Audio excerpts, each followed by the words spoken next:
Peace and love, family. This is your girl Coco. I just want to come on here real quick before I go to the gym. Um, I read an article today that was very, very disturbing to me. Um, it is. I'm just gonna get into it. I don't want this video to be too long. But the article says that a leaked FBI report cites Black identity extremists as a terror threat. The article says an FBI counterterrorism unit secretly identified so called Black identity extremists as a violent threat. Yada, yada, yada. It goes on to say that the FBI assesses it is very likely Black identity extremists, or BIE, perceptions of police brutality against African Americans spurred an increase in premeditated retaliatory lethal violence against law enforcement. So this article came out and it's just speaking about basically anybody that wants to portray themselves, I guess, as being down with the Black Power movement will be listed as a terrorist in America. And this to me is very disturbing because I'm in the process of writing a book. And the original name that I had for this book was Uplifting the Black Queen. But I did change the name of the book because I didn't want it to, be like exclusive or excluding anybody. But I did want to specify the demographic of my sisters, melanated women that look like me, or maybe a little darker than me, or lighter than me, whatever the case may be. But I did want to specify that group of people. So this is one of the mock-ups for my book. And as you can see on there, it says Uplifting the Original Queen, but I did change it again to Uplifting the Forgotten Queen. And this is just showing you guys that I'm not just making this up. This is an actual book that I was working on earlier this year I started writing this book. So the introduction to this book is what I have right here, and I just want to read it to you guys really, really quickly. And you guys, I want you to interact. I want you to give me your comments. I would like some positive feedback, and just give me your opinions. So the intro to the book says, first and foremost, I want to address the word black when used to describe an ethnicity of people. Black is a color, not a nationality or a race or a heritage. Not only is black a color, but it is a color associated with many negative connotations. When you Google the word black, you will find a plethora of negative definitions and sinister images to vividly describe this one syllable, 5-letter word. Among the definitions of the color black, you'll find deeply stained with dirt, characterized by tragic or disastrous events, causing despair or pessimism, full of gloom or misery, very depressed, full of anger or hatred, very evil or wicked. With all these derogatory and undesirable traits attached to the color black, why would this particular word be used to identify what the same Google search says or calls a human group having dark colored skin? Just by definition alone, being called a black person automatically knocks you down off your throne. The mere use of the word color black to describe ourselves as a people is instantly and continually dimming our light. This word color has been crippling our community for generations. Being a lover of words and language, there is no doubt in my mind that this color was prescribed for a very calculated reason.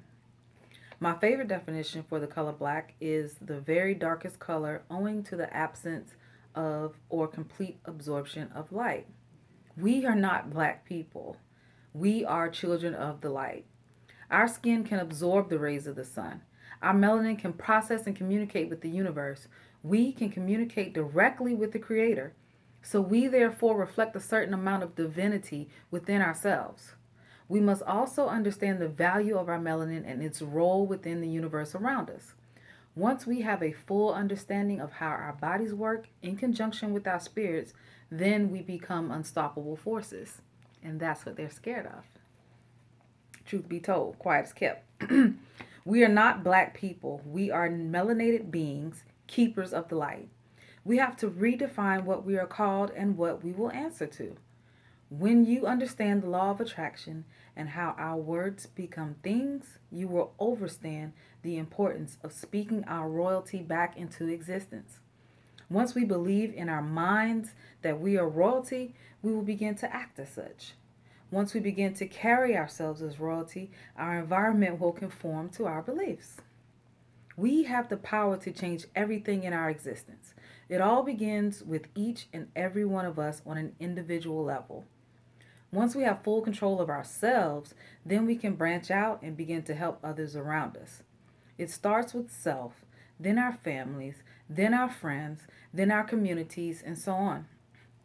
Our beliefs will have a trickle down effect on our entire race and impact the entire universe. And that's what they're scared of. We know from the movie Roots that a name is very important. Just as the white slave master beat the African name out of Kunta Kinte, we now must beat the label of black from our ethnicity and our heritage. We need to stop checking the little box that says black on job applications. We must also stop describing ourselves as black people. The reason why so called black people are not taken seriously by others is because we don't take ourselves seriously.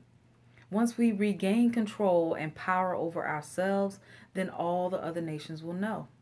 I want this book to serve as a foundation for all melanated women to start rebuilding our thrones from the ground up. A nation is only as strong as its women.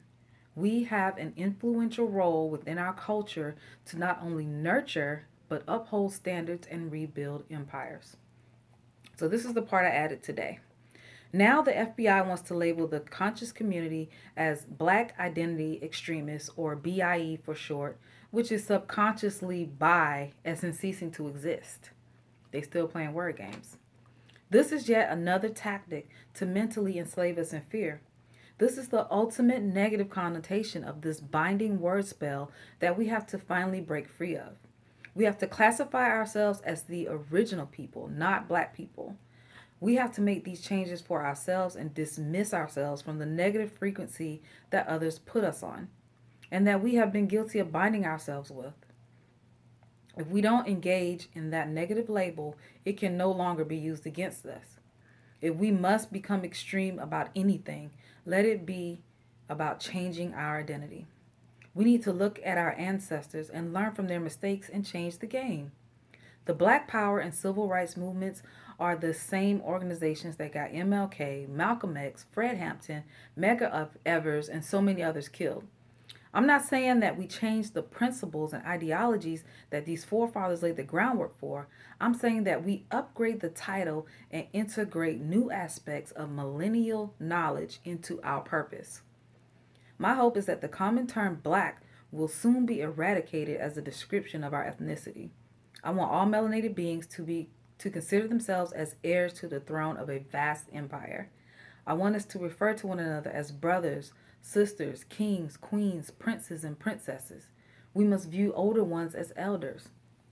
We must view ourselves as royalty.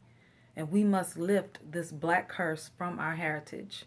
Once you know who you are, then you will be known by all others. So that's the introduction to my book. So please interact with this video, you guys. Let me know what you think. I'm very, very disturbed by this new development because I don't want to be labeled as a terrorist because I'm trying to promote something in my mind I'm considering as positivity, empowerment, something that is meant to uplift so-called black women. You know what I'm saying? From the status we have dropped so low on the totem pole when it comes to women because everybody just views us negatively. We have so many negative stereotypes, and I want this book to serve as just like a tool to get all of us on the same accord, on the same page at the same time, so that we can help our king, so that we can help these good black men out there to rebuild our empires. And to be honest, in my belief, I think that's what they're scared of. They don't want to lose power. They've been in power for so long, and they've been, our minds have been disheveled for so long that it's time You know, even the universe, the stars in heaven are even aligning to show us that a time for change is near, and it's now. We're in it. You know what I mean? But we have to realize it, and we have to help it evolve and come to fruition. So, all that being said, thank you guys so much for your time. Please like, comment, subscribe, interact with me, share this video. Let me know what you guys think. And I love you guys. Peace and love, family. Mwah. Till next time.